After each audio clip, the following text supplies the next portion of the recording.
Hello నమస్తే, good morning to everyone. వారు బాగున్నారు అందరూ. మనం మార్నింగ్ వాకింగ్లో ఉన్నాను. ఈరోజు నిన్న కొన్ని అంశాలు నేను గమనించాను. బ్యాంకుల్లో ముసలోళ్ళు పడే పాటలు, ముసలోళ్ళు వృద్ధాప్య పెన్షన్లుగా పాపం ఎండలో వచ్చి అల్లాడిపోయారు. కొంతమందికి అయితే ఆ బ్యాంక్ అకౌంట్లో నెగిటివ్ బ్యాలెన్స్ ఉంది. ఆ వడ్డా డబ్బులు కూడా అదే వాడి లాక్కొస్తున్నాడంట. వాళ్ళ పరిస్థితి ఏందో.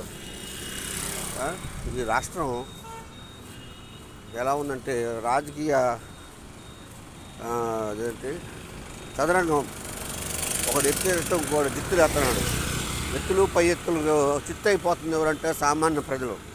వాళ్ళు పై స్థాయిలో వాళ్ళు బాగానే ఉన్నారు. ఎవడైతే డౌన్ ట్రెండ్లో ఉన్నారో పేదలు, మధ్యతరగతి వాళ్ళు, ఉద్యోగస్తులు, వీళ్ళు నలిగిపోతున్నారు అన్నమాట. ఈ రాష్ట్రంలో కొంతమంది మేధావులు ఉన్నారు. ఎవడు హైదరాబాదులో ఉండి ఇక్కడ గుంటూరులో ఏం జరుగుతుంది, ఒంగోలులో ఏం జరుగుతుంది, విశాఖలో ఏం జరుగుతుంది, అనకాపల్లిలో ఏం జరుగుతుంది అని విశ్లేషిస్తూ ఉంటారు. స్టూడియోలో, ఏసీ స్టూడియోలో కూర్చొని. వాళ్ళకి ఏం తెలుసు? గుంటూరులో బొంగరాలు వీడి పరిస్థితి నీకు తెలుసా? సంజీవ్ నగర్ పరిస్థితి నీకు తెలుసా? నీకేం తెలుసు మాట్లాడుతున్న వాడు నుండి పేటీఎం నా కొడకలారా. మీ వల్ల కదరా ఇట్లా రాష్ట్రం, ఈ దేశం ఇట్లా పనికి మాలిన దేశం మారిపోతుంది. మరి ఏది ఇలాంటి పరిస్థితులు ఎందుకు వస్తున్నాయి? ఇలా నలిగిపోవాల్సిన అవసరం ఏంటి? పేదలు, మా వీళ్ళెవరు వృద్ధులు రాజకీయ చదరంగంలో నలిగిపోయి చచ్చిపోతున్నారు వాళ్ళు. ఏదైనా కూడా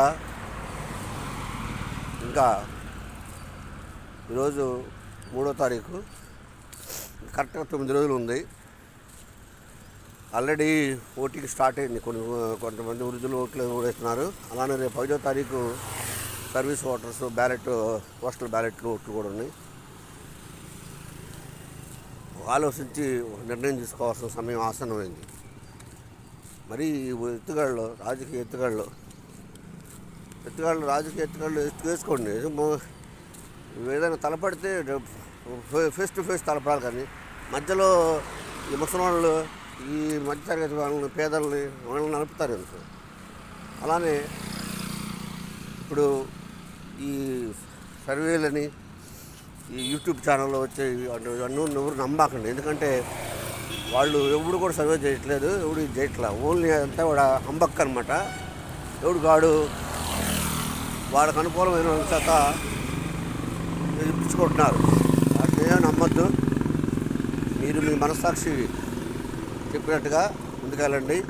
అలానే మీ ఇమాం చెప్పాడనో, మీ మాస్టర్ చెప్పాడనో, మీ పూజారి చెప్పాడనో కూడా ఓట్లు వేయబాకండి. ఎందుకంటే వాళ్ళని కూడా నమ్మడానికి లేదు. ఎందుకంటే వాళ్ళు కూడా ఏమి అన్నారో వాళ్ళకు కూడా అందుతున్నాయి. వాళ్ళు కూడా సరిగా ఇదేం చేయట్లా. కాబట్టి ఎవరికి వాళ్ళు ఇంటిటి వాళ్ళు నిర్ణయం తీసుకొని ఒక మంచి డెసిషన్ తీసుకోండి. రేపు రాబోయే 5 సంవత్సరాలు ఆంధ్రప్రదేశ్ భవిష్యత్తు ఎలా ఉండాలో నిర్ణయించేది ఓటరే.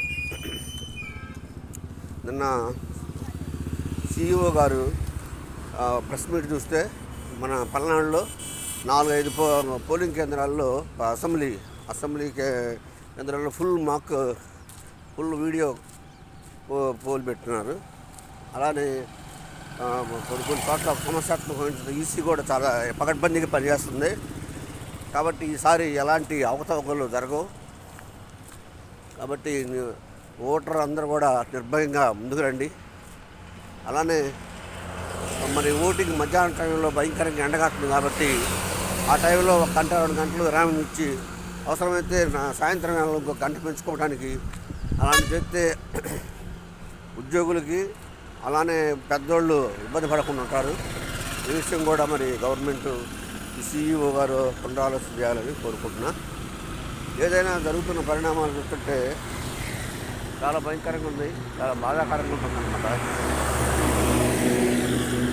చాలా బాధాకరంగా ఉంటుంది. ఎందుకంటే 2 పొట్టేళ్ళు పోట్లాడుకున్నప్పుడు మధ్యలో పోయి ఏదైతే అయినట్టుగా ఇక్కడ పొట్టేళ్ళు పోట్లాడుకోవట్లా.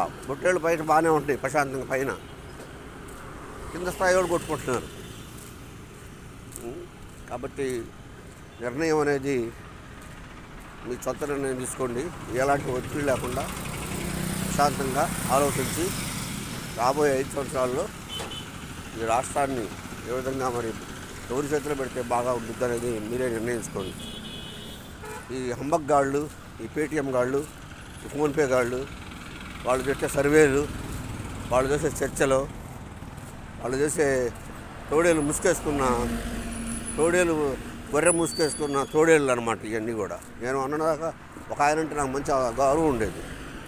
ఆయన కూడా ఈ మధ్య మారిపోయాడు. అదే మా మాస్టర్ ఒక ఆయన అంటాడు, ఒక సున్నా పడకపోయి ఇంకో సున్నా పడతాడు, ఏదో ఒక సున్నా పడతాడని. అది అర్థమై ఉండాలి మరి మీకు. కాబట్టి మరి ఏదో ఒక సున్నాకి పడిపోయి ఉంటాడేమో బహుశా అతను కూడా. చేసేది ఏం లేదు. ఏదైనా కూడా ఒక మంచి నిర్ణయం డెసిషన్ తీసుకొని ముందుకు పోవాల్సిన సమయం ఆసనం ఇది. ఎలాంటి ఒత్తిళ్లకు ఎలాంటి వాటికి లోను కాకుండా ధైర్యంగా ముందు అడిగేద్దాం. ఈ రాష్ట్రానికి మంచి జరగాలని కోరుకుంటూ థ్యాంక్ యూ. 1 and all.